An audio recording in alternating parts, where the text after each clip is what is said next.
Bismillahirrahmanirrahim. Assalamualaikum warahmatullahi wabarakatuh. Pemirsa yang dirahmati Allah, marilah kita simak ceramah dari Ustadz Adi Hidayat dengan tema Sukses di Masa Muda Menurut Al-Quran. Sebelumnya marilah kita berselawat terlebih dahulu.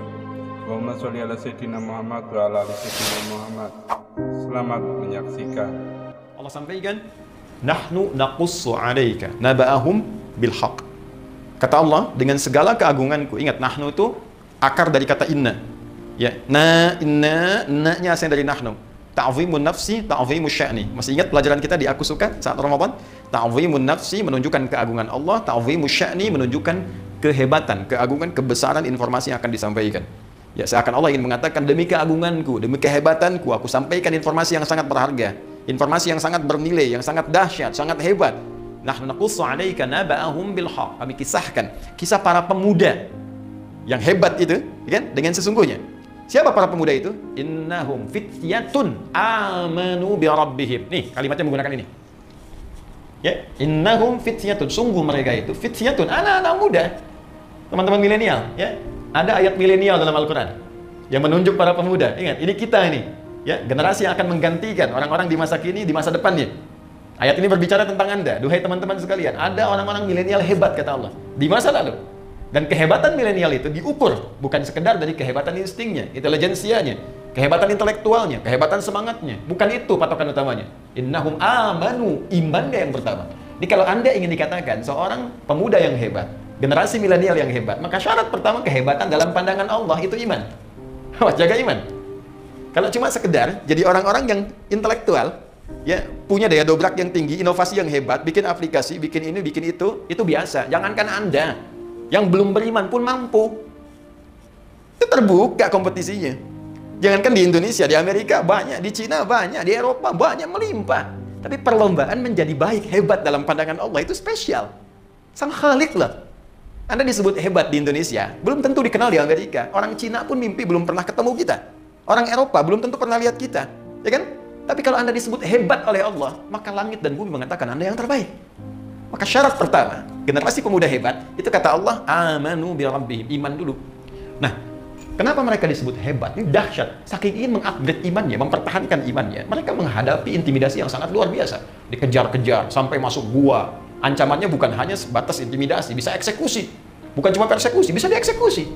Ya, mereka untuk mempertahankan iman, supaya di-upgrade imannya, itu sampai masuk ke gua. Saking inginnya dekat dengan Allah Subhanahu wa ta'ala, saking ingin mempertahankan visi kehidupannya. Maka Allah katakan innahum, pakai inna, ya, harfu nasbin wa taukidin, tansibul isma wa tarfa'ul khabar, mabniun 'alal fathi la mahalla lahu minal i'rab. Huruf nasab yang mengangkat rafa ism, orang yang akan diangkatnya. Ini diangkat oleh Allah nih. Ini contoh nih, saya angkat nih. Dikenang kisahnya. Sampai kini masih diingat kisahnya. Ya. Wa taukidin, Allah kuatkan. Saya tegaskan, ini orang-orang hebat, contoh mereka. Ya, tansibul isma wa tarfa'ul khabar, dinasabkan. Nasabkan isimnya, jadi dibuka. Ya, saya kembalikan tadi, perhatikan baik-baik. Tansibul isma, dinasabkan isimnya, dibuka, tancapkan dengan kuat. Seakan-akan ingin mengatakan, ini orang-orang bisa menancapkan dirinya, keimanannya pada dirinya dengan kuat. Ya, wa tarfa'ul khabar, diangkat beritanya sampai sekarang, ya, terekam sampai sekarang, dikenang. Ya, mabniun 'alal fathi, mabni ditetapkan, fathah dibuka untuk kita. Ini kalau ngaji bahasa dengan dalam, ya. Kalau ngaji cuma standar di nahwu, sharaf mungkin nggak sampai ke situ. Jadi kalau kita bawa ke ilmu bahasa, itu kita dapatkan, itu banyak makna. Banyak makna, harakat itu ada maknanya. Mabniun 'alal fathi, dibuka. Jadi contoh buat kita, la mahalla lahum minal i'rab. Tidak ada tempat untuk mengalami perubahan, nggak goyah dia.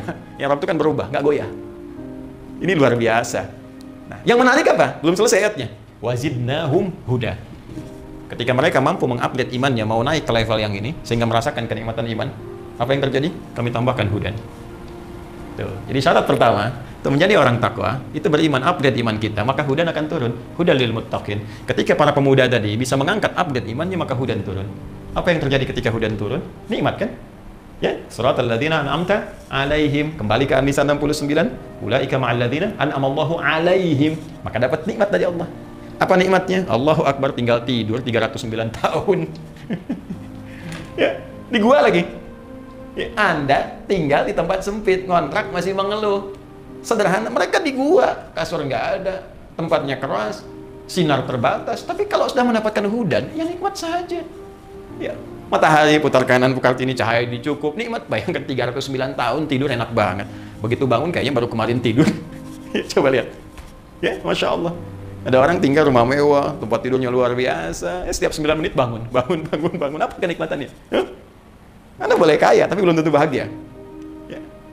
Anda boleh hebat, ya, tapi belum tentu mendapatkan nilai-nilai kemuliaan seperti yang digariskan ini. Jadi ini syahidnya, ini contohnya. Nanti kalau sudah ini datang, upgrade dari amanun yu'minun, muncullah halawatul iman. Maka kalau sudah begini, sudah. Ya, passion apapun nikmat saja.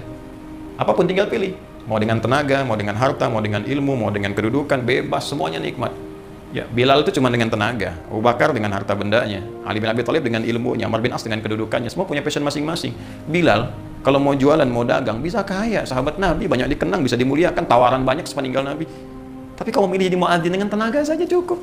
Kenapa? Karena levelnya sudah kesini, sudah nikmat. Allahu Akbar, Allahu Akbar. Begitu azan, Nabi mengatakan, aku mendengar suara terumpahmu di surga. Aku mendengar suara terumpahmu. Bilal sederhana, baru azan, terumpah saya sudah di surga, ngapain cari yang lain dengan adzan aja bisa ke surga? Itu Bilal. Cerdas kan? Yang lain cari dengan passionnya masing-masing. Ada yang usaha, ada yang macam-macam. Tapi yang saya ingin katakan, apakah yang kita kerjakan nikmat? Enggak, itu aja poinnya. Nih, halawah. Sudah ada halawah enggak? Sudah halawah enggak? Sudah nikmat belum? Pekerjaan kita nikmat enggak sekarang? Kalau lebih dahsyat lagi, nggak ada beda. Saat sehat nikmat, diuji sakit nikmat, saat ada harta nikmat, kayaknya cukup nikmat gitu. Jadi semua tuh kayaknya terlihat anugerah Allah saja. Kalau sampai situ, wah udah luar biasa. Nah ini biasanya saking nikmatnya nanti hudan ini kalau sudah masuk kepada jiwa orang beriman, naik tingkat ke sini, maka Allah akan rekatkan di hatinya. Rekat. Jadi hudan itu rekat di hati. Kan iman itu saya pernah sampaikan amalan hati kan.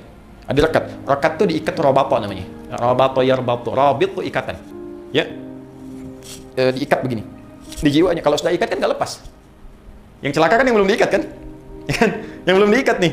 Tadi itu kadang naik turun, kadang ragu, ya, kadang sholat fardu, kadang terlambat, kadang ada yang tinggalkan. Itu masih naik turun. Gimana naik, kadang turun, kadang lepas, kadang datang. Tapi kalau diikat, kemana aja ikut.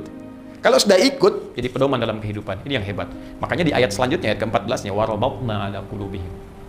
Dan kami ikatkan itu dalam jiwa-jiwa mereka. Ini bukti bahwa iman itu amalan hati. Kalau sudah benar imannya di hatinya, maka Allah berikan cahaya pada jiwanya. Dan diikat cahaya ini dalam jiwanya. Sehingga kalau sudah diikat, hudan, petunjuk ini menjadi sinar kepada seluruh tubuhnya. Karena itulah ketika dia menjadi sinar, maka semua aktivitasnya dibimbing oleh iman tadi yang sudah dapat cahaya.